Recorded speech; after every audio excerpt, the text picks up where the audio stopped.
बिस्मिल्लाहिर्रहमानिर्रहीम। अस्सलाम वालेकुम। कैसे हैं आप? उम्मीद करती हूँ कि आप जहाँ भी होंगे खैरियत से होंगे। तो मैं आपको डिलीशियस फूड में वेलकम कहती हूँ। तो आज की जो हमारी रेसिपी है वो है काले चने की चाट और उसका सैलड। तो रेसिपी स्टार्ट करते हैं। बिस्मिल्लाहिर्रहमानिर्रहीम। तो मेरे पास तकरीबन 20 से 25 दाने जो हैं वो है इमली के। इसको मैंने तकरीबन नीम गर्म पानी में आधे घंटे के लिए भिगो दिया है। अब हम अच्छे से इसके बीज निकाल लेंगे और इसका जो रस है वो हम अलहदा कर लेंगे। अब हम इस पल्प को किसी बर्तन में निकाल लेंगे और फ्लेम को ऑन कर लेंगे और इसमें जाएगा 1 टीस्पून नमक का, हाफ़ टी स्पून सुरख मिर्च का और 1 टीस्पून चाट मसाले का।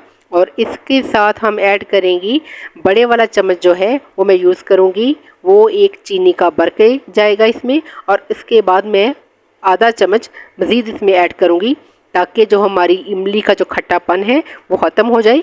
यहाँ पर अब हम इसको 2 से 3 मिनट के लिए पकाएंगे और इसके साथ ही हमने चनों को तकरीबन 5-6 घंटे के लिए भिगो के रखा था। हाफ़ टी स्पून सोडा डालकर उसको मैंने 2-3 पानी से धो लिया और उसके बाद मैंने तकरीबन कुकर में 20 मिनट के लिए विसिल चलाई। और अब माशाल्लाह से हमारे चने जो बहुत अच्छे से गल चुके हैं, अब मैं इसमें डाल रही हूँ और अब हम इसको 2 से 3 मिनट के लिए अच्छे से पकाएंगे। लेकिन हमने जो मीडियम फ्लेम में ही रखनी है, फ्लेम को हमने हाई नहीं करना। अब हम इसको ज़्यादा नहीं पकाएंगे, सिर्फ इतना पकाना है। हम यहाँ पर सिर्फ इतना पकाएंगे कि ये जो बबल्स हैं ये बिल्कुल ख़त्म हो जाएं। और इसके साथ हम ऐड करेंगे इसमें 3 अदद आलू मीडियम साइज़ के थे मेरे पास, उसको मैंने काट कर क्यूब्स की शक्ल में मैंने इसमें डाल रही हूँ और इसको 1 से 1.5 मिनट के लिए हम पकाएंगे।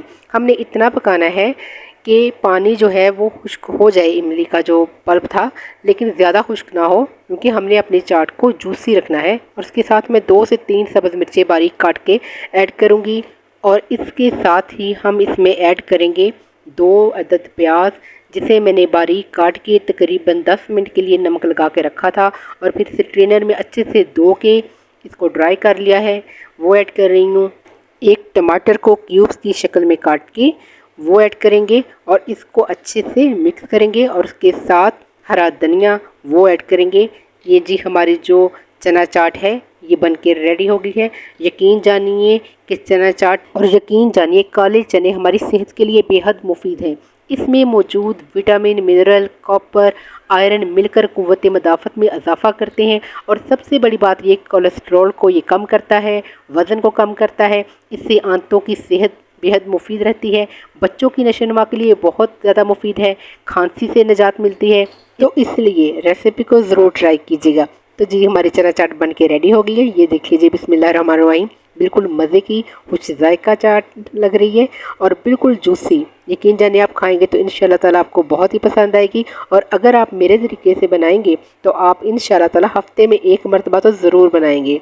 तो रेसिपी अगर पसंद आए तो मेरे चैनल को सब्सक्राइब कर दीजिएगा, लाइक और शेयर भी कर दीजिएगा। और अब हम काले चने का सलाद जो है वो रेडी करेंगे। आप काले चनों को भिगोकर इसे बॉईल कर लें और फ्रीज़ कर लें और 7-8 दिनों तक आप वो यूज़ कर सकते हैं। और आप लें 2 टेबलस्पून चने जो हैं वो लें, उसमें आप सीजनल फ्रूट जो भी घर में अवेलेबल हो वो आप ऐड करें। उसमें आप 1 खीरा ऐड करें, 1 अदद टमाटर और 1 अदद प्याज जो है वो चॉप करके आप वो उसमें ऐड कर सकते हैं। और उसमें आप अपने टेस्ट के हिसाब से नमक और चाट मसाला ऐड करें। उसके साथ आप हाफ़ लीमू जो है वो ऊपर निचोड़ें और यकीन जाने इतना लजीज ये सैलड बनेगा कि आप खाएंगे और आपको बेहद पसंद आएगा। और सबसे बड़ी बात ये कि ये सेहत के लिए बेहद मुफीद है और इसको आप रोज़ाना खाएं, ख़ासकर वो ख़वातीन जो मोटापे से परेशान हैं। यकीन करें आप दोपहर को ये सैलड अगर लेंगी तो आपकी जो भूख है वो बिल्कुल ख़त्म हो जाएगी। तो आप ज़रूर ट्राई कीजिएगा और मुझे अपनी दुआओं में याद रखिएगा। मेरे चैनल को सब्सक्राइब भी कीजिएगा। अल्लाह हाफ़िज़।